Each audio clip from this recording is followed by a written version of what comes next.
We all know professional wrestling is a world of carefully crafted drama. It's built on larger-than-life characters and, for the most part, scripted outcomes. The good guys win, the bad guys lose, and rivalries boil over exactly as planned by the writers in the back.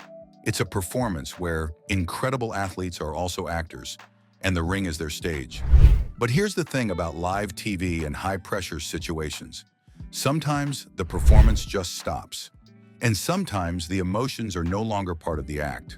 So what happens when the script gets torn up and a wrestler's anger becomes terrifyingly real? What happens when frustration, disrespect, and politics finally boil over in front of millions of people? Today we're breaking down 10 of the most infamous unscripted outbursts in wrestling that were never ever supposed to happen. These are the moments where the lines blurred, the fourth wall shattered, and the fury you saw on screen was 100% real. Before we count them down, which moment do you think is the most infamous? Let us know in the comments, and if you love wrestling history, make sure to hit that subscribe button and ring the bell. Number 10, Jeff Hardy's live event walkout, 2021. Coming in at number 10 is a moment that was both confusing and deeply concerning.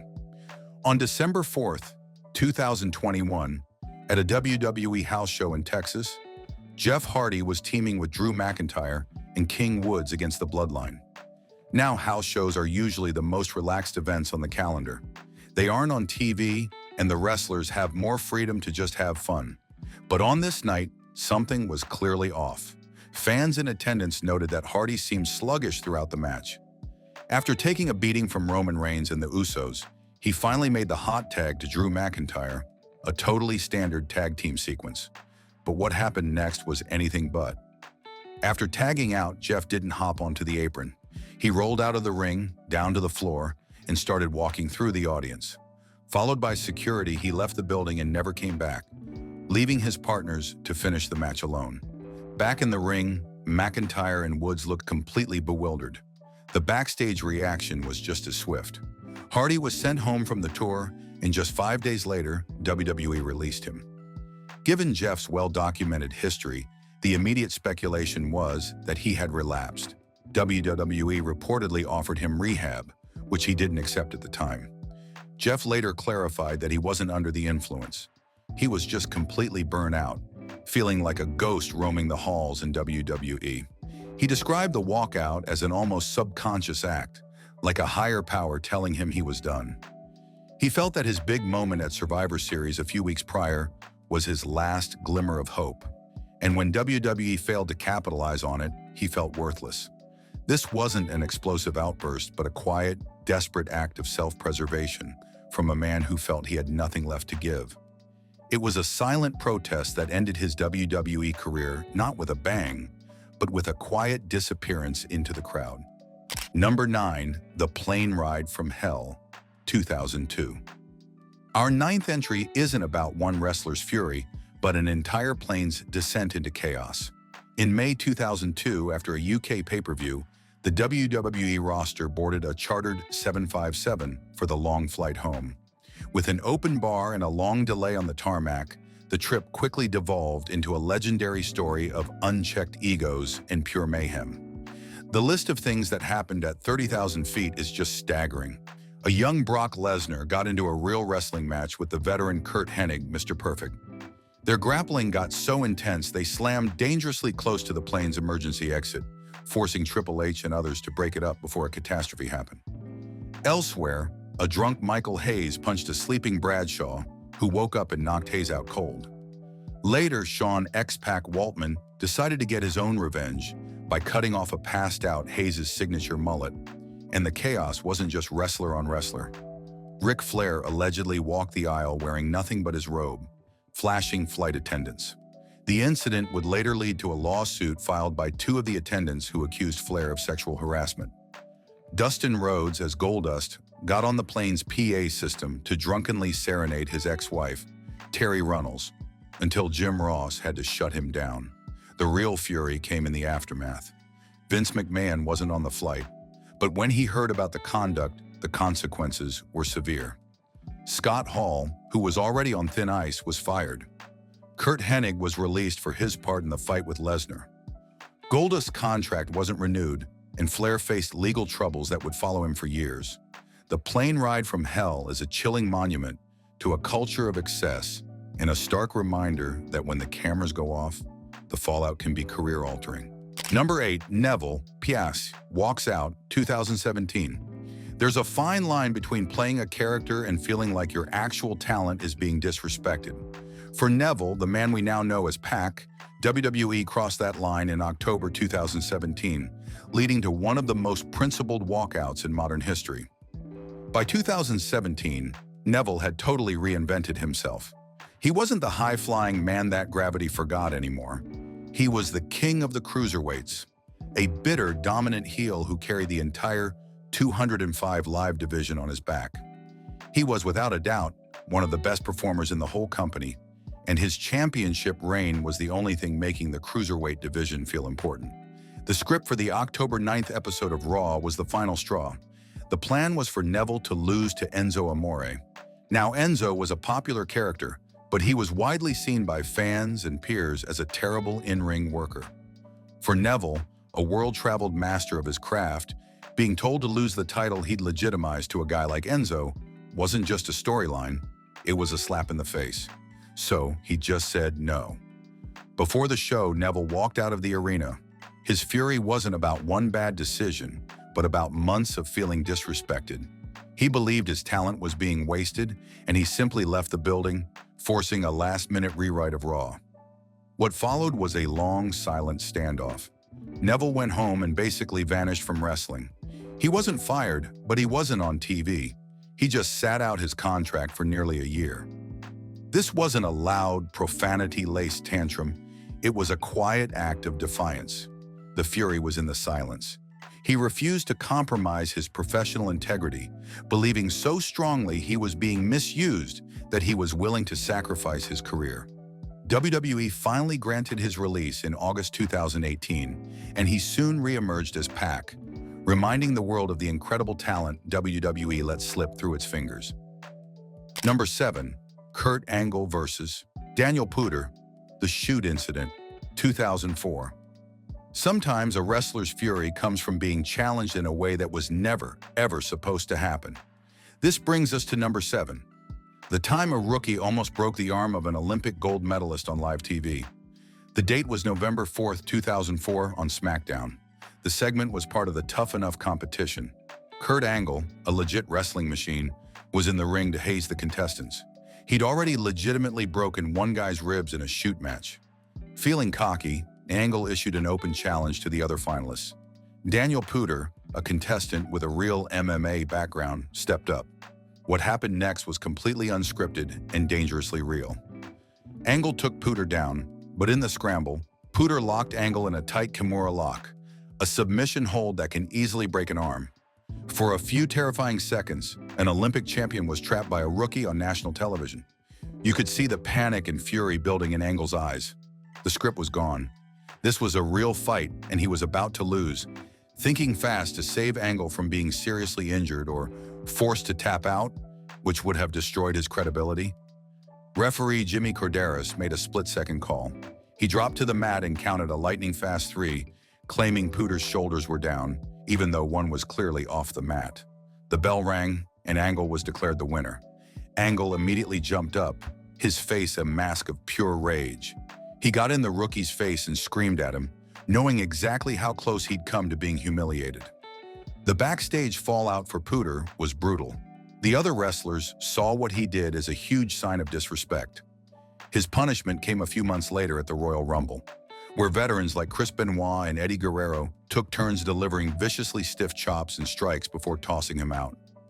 Puder's WWE career was over before it even started, a direct result of the night he ignited the very real fury of Kurt Angle. Number 6, Hulk Hogan at WCW's Bash at the Beach, 2000. Our 6th entry is one of the most bizarre and convoluted moments in wrestling history, a train wreck of egos and a worked shoot that spiraled into a real-life lawsuit. This one comes from WCW, but the fury of its central figure, Hulk Hogan, is the stuff of industry legend. The event was Bash at the Beach 2000. Hogan was supposed to challenge Jeff Jarrett for the WCW title. The problem? Hogan had creative control in his contract and refused to lose. Head writer Vince Russo had other plans. What we got was a mess.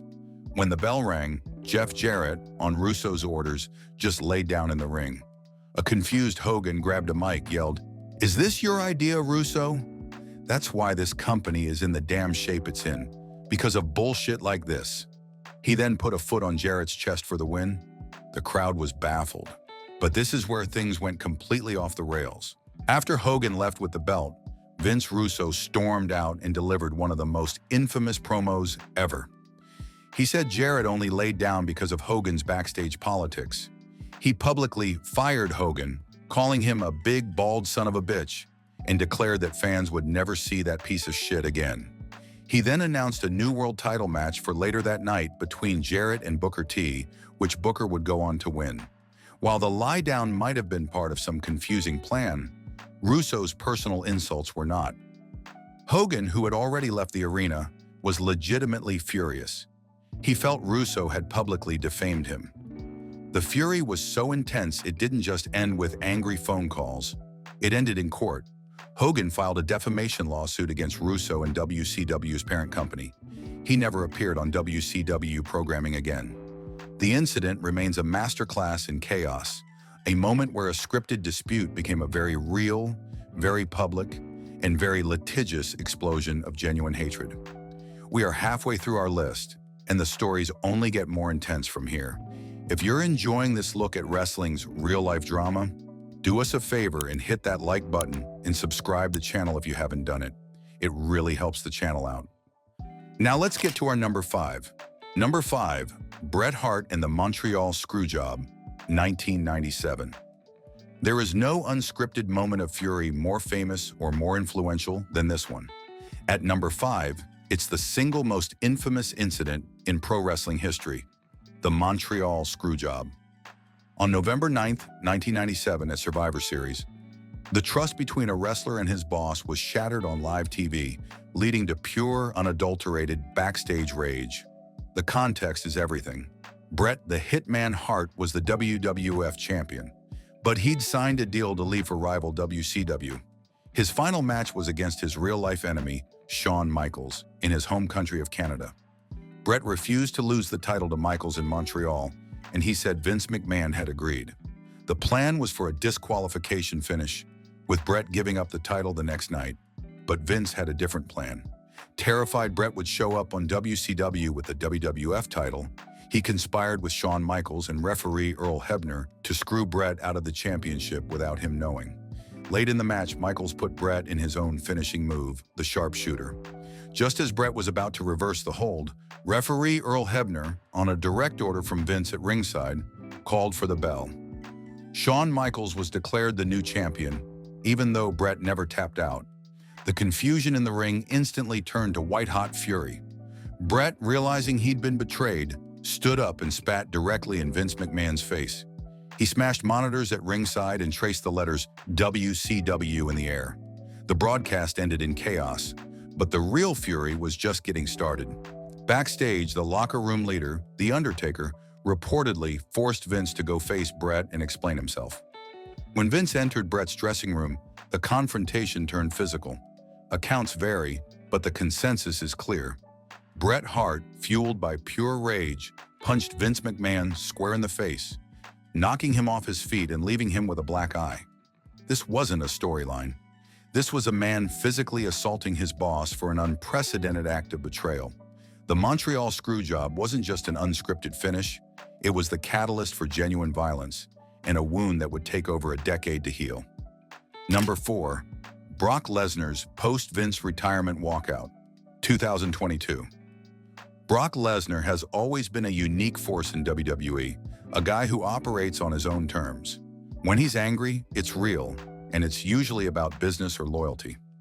On July 22nd, 2022, the wrestling world was shaken when Vince McMahon announced his retirement amidst a major scandal.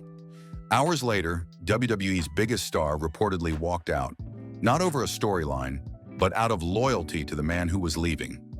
Vince's retirement sent shockwaves through the industry. For Lesnar, the relationship was personal. Vince was his biggest advocate, and the one he negotiated his massive contracts with directly. Vince's sudden exit created a power vacuum and a ton of uncertainty. Lesnar was scheduled to appear on SmackDown that night to build his SummerSlam match against Roman Reigns.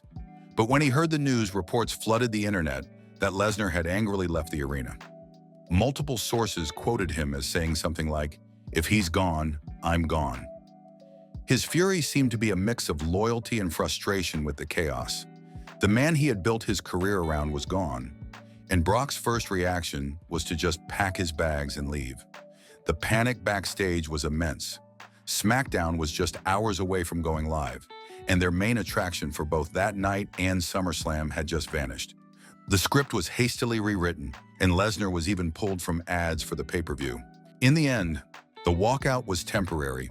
After hours of frantic talks, WWE officials convinced Lesnar to return.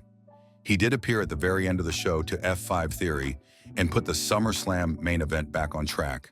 But while it was brief, Lesnar's walkout was a powerful, unscripted display of just how volatile he is and the unique relationship he had with Vince McMahon. It was a moment where real-world business chaos spilled into public view, showing that even the Beast could be shaken. Number 3. CM Punk's Brawl Out, Media Scrum and Fight, 2022.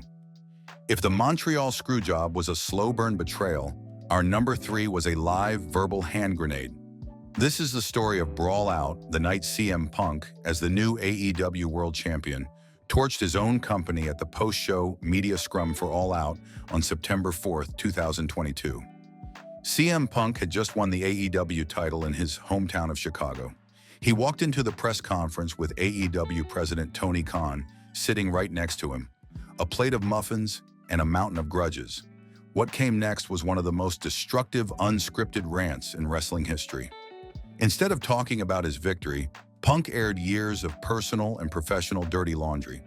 He started by dragging up his real-life lawsuit with former friend Colt Cabana. Then he turned his venom on AEW's executive vice presidents, Kenny Omega and the Young Bucks. He called them irresponsible EVPs who couldn't fucking manage a target, and accused them of spreading lies to the media that he'd tried to get Cabana fired. He also took a shot at Hangman Adam Page, calling him an empty-headed fucking dumb fuck for comments Page made weeks earlier. Through it all, a visibly uncomfortable Tony Khan just sat there silently as his champion buried the company's other top stars. Punk's fury was completely raw. The scrum ended, but the night was far from over. Fueled by Punk's public accusations, the Young Bucks and Kenny Omega went to confront Punk in his locker room. A real-life fight broke out. Reports say Punk threw the first punch at Matt Jackson. Punk's friend and producer, Ace Steel, allegedly threw a chair that hit Nick Jackson and bit Kenny Omega. It was utter chaos, a real brawl between the company's world champion and its EVPs. The fallout was catastrophic. Everyone involved was suspended. The AEW World Championship and the Trios Championships were vacated. CM Punk was injured, but his relationship with the company was destroyed. This press conference meltdown and the fight that followed exposed deep resentments within AEW, changing the company forever and serving as a modern-day example of what happens when a wrestler's fury burns completely out of control. Number 2, Sasha Banks and Naomi's Raw Walkout, 2022. Walking out is a bold move. Walking out as reigning champions hours before you're set to main event, Raw is a completely unprecedented act of defiance. At number 2 is the May 16th, 2022 walkout of the Women's Tag Team Champions, Sasha Banks and Naomi. Sasha and Naomi were set to be in a main event match to determine the next number 1 contender for the Raw Women's Championship. The problem was, they felt the storyline was disrespectful to them and their tag titles. The reported plan would have had one of them win, setting up a singles feud, effectively making their championship reign an afterthought. They had been promised a renewed focus on the women's tag division and felt they were just being used as props. Frustrated with the lack of respect for their division, they took a stand. According to reports, Sasha took their concerns to Vince McMahon, but he refused to change the plan, so they made their decision. Sometime during the live broadcast, Sasha and Naomi packed their bags, walked into the head of talent relations office, put their championship belts on his desk, and walked out of the building. Their fury came from a belief that they weren't respected enough as champions. The move sent production into a panic, and the main event had to be changed on the fly. WWE's on-air response was shockingly harsh. Commentator Corey Graves called their actions unprofessional. The company then released a statement claiming the two felt uncomfortable in the ring with two of their opponents and had failed to perform their duties. A few days later on SmackDown, it was announced they were suspended indefinitely and stripped of their titles, with Michael Cole saying they had let us all down. It was a powerful statement about creative agency and respect, and the sheer conviction it took to surrender their titles and walk away made it one of the biggest stories of the year. Number 1. Stone Cold Steve Austin walks out, 2002. At the top of our list is the walkout that shook the entire foundation of WWE. In 2002, Stone Cold Steve Austin walks out. Cold Steve Austin wasn't just the top star, he was WWE. So when he got so furious with creative that he took his ball and went home, it was an earthquake. By June 2002, Austin was boiling over with frustration. He was unhappy with his creative direction and felt his character was stagnating. The final straw came on June 10th. He got a call informing him of the plan for that night's Raw. He was booked to lose a King of the Ring qualifier to a rookie named Brock Lesnar. Austin's fury wasn't about losing to Brock. He knew Lesnar was the future. His rage was about how it was being done. He believed a match of that magnitude, the face of the company versus the next big thing, was a pay-per-view main event that could draw huge money with weeks of build-up. To him, giving it away for free on a random Raw with zero promotion was just plain bad business. He argued his point, but Vince McMahon and creative wouldn't budge. So Austin made a decision. He refused to fly to the arena. He just didn't show up. The biggest star in the world had ghosted a live TV show. On air, The Rock was sent out to tell the crowd that Austin had took his ball and went home. Behind the scenes, Vince McMahon was livid. WWE publicly buried Austin, calling him selfish and unprofessional. For nearly 9 months, the Texas Rattlesnake was gone. His walkout was the ultimate expression of a star's fury over creative mismanagement. He felt so strongly that the company was devaluing him that he was willing to walk away from everything. He eventually returned in early 2003 for one final run, but his 2002 walkout remains the #1 unscripted moment of wrestler fury, a time when the biggest star in the industry got so angry with the script that he wrote himself out of it entirely. And there you have it. 10 times the script went out the window and real-life anger took over. These moments are etched into wrestling history, blurring the lines between performance and reality. What moments did we miss? Is there a walkout or outburst that you think should have made the list? Let us know your thoughts in the comments below. From backstage brawls to on-air protests, these incidents are a powerful reminder that behind the characters are real people with real pride and real breaking points. They prove that sometimes the most unforgettable drama in wrestling is the drama that was never supposed to happen. If you enjoyed this look behind the curtain, hit that like button, subscribe, and ring the bell so you never miss another video. Thanks for watching.